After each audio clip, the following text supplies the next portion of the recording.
Destination, mid-tier.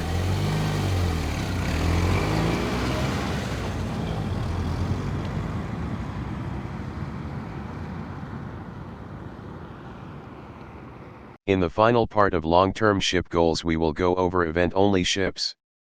These ships will only drop from event maps and are the ones you would want to keep an eye out for. Hopefully this won't take too long to get through. Let's try to go over event ships from the smallest type to the largest, starting from DEs. You likely will collect a few DEs from normal maps, however a few are event only, such as Hibari and Datu. These two are very special in that their starting ASW stat at level 1 is absurdly high.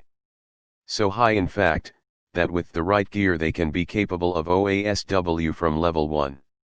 If you do get either or both of them, I suggest you keep them so that you have more ships you can get to OASW early to use on maps like 1.5. The Fletcher class DDs, Johnston and Fletcher are must-haves, especially Fletcher. Both embody the versatility of DDs, capable of innate OASW while being able to do AACI and usable surface combat stats. This is taken further with Fletcher's Chi Mod 2 and Mark II remodels, which require a single BP to gain access to.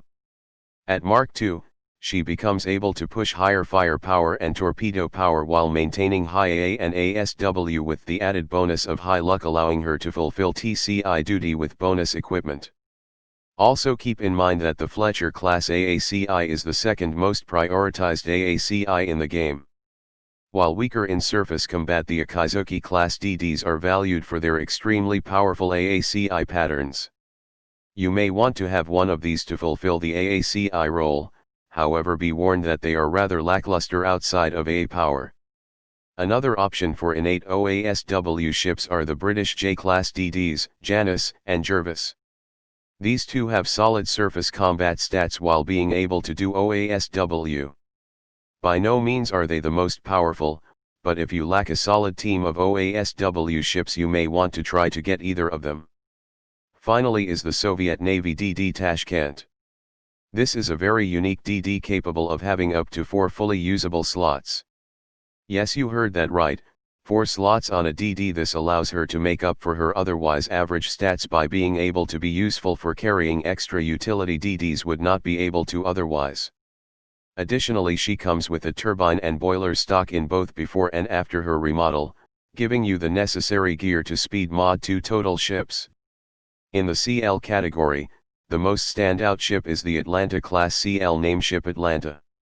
Unlike other CLs, she is incapable of benefiting from daytime double attack setups as she has zero carry capacity.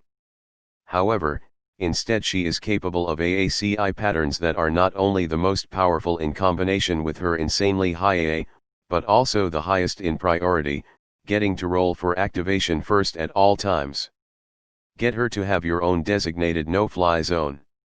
Additionally, you can use her special dual 5-inch guns to turn Maya's special AACI setup to become capable of daytime double attack instead of radar cut-in. The Italian Garibaldi class Abruzzi and Garibaldi are worth considering for their 4 slots and the ability to equip rockets, allowing them to do a better job as 4-slot CLs than Oyo do. With CAs we have the German Admiral Hipper class Prinz Eugen, the Zara class Zara and Pola, and the Northampton class Houston. Prinz aka Pudding, is known for her high luck, the powerful German 20.3 cm guns. Although high luck is something many ships have become capable of since her introduction, having such a ship as a CA can still have use such as TCI duty. Zara and Pola are another way to access seaplane fighters or SPFs through their second and first remodel respectively.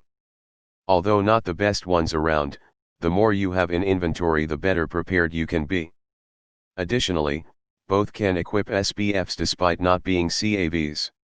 Note that Zara's second remodel or do form is accessible at cost of a BP, thus you would want dupes of Pola and level her for her Kai remodel to get more SPFs.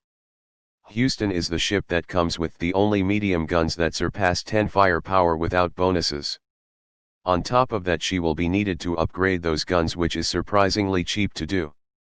For BBs we start with the iconic Bismarck. She is a ship capable of torpedo strikes with several remodels, 2 of which cost a BP each. It is recommended to raise her to level 75, then spend 2 BPs to bring her up to her third DRE remodel, as her second Sway remodel strips her ability to torp. This is a good alternative to getting the Kai 2C remodels of the Congo sisters, as Bismarck only needs BPs and no other items. The two American BBs South Dakota and Iowa bring extremely high firepower and armor while maintaining good speed and evasion combined with good AA. The British BB Nelson is a ship you don't want to miss out on. She has her own unique special attack, much like Nagamatsu, which requires two other ships in the 3rd and 5th position CA or heavier, while Nelson herself is flagship.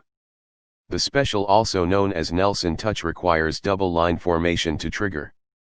Finally, for CVs you want to try to get Graf Zeppelin, Saratoga, and Intrepid. While Graf Zeppelin herself is average at best, her planes are fairly powerful. The BF-109 and FW-190 provide firepower and decent AA, the FW-190 being the strongest at 2 firepower and 10 AA, which you can get after her remodel. Intrepid has respectable stats, but you will want her for the planes she comes with. At her base form she comes with a F6F3 stock, which can be upgraded into the powerful F6F5 or converted into the F6F3N Night Fighter, which would be needed to unlock the F6F5N Night Fighter. After reaching level 50 she can remodel and comes with a F4U-1C Corsair fighter bomber, which is the best and only fighter bomber you would want to bother with. Last is Saratoga. Although it will take much investment, she can eventually be remodeled into her CVB Mark II Mod 2 form. On top of the perks of being a CVB, she comes with respectable slot sizes and stats along with high luck, which makes her a powerful workhorse. While most AVs you can find from events will be superior to Chitos and Chiyoda with a few exceptions, Nishin stands out the most. With enough time investment you can remodel her to her a form where she will be capable of keeping medium guns, many subs, and seaplanes at the same time in her 4 slots. Being a ship with respectable surface combat stats and being able to contribute to most combat phases makes Nishin the queen of AVs. Do not miss out on her if you can help it. This concludes long-term ship goals. In the next video we will go over gear you would want to add to your arsenal to better equip your fleet. Before we close, it needs to be mentioned that the meta for this game is continuously evolving with new ships, new remodels, and new gear. New ships can add new mechanics, new remodels can make existing ships more relevant, and new gear can give ships new functionality. Events will almost always come with a new set of ships and gear, and these videos may be updated to match should there be a significant change to the meta. I'll see you in the next one. Bye for now.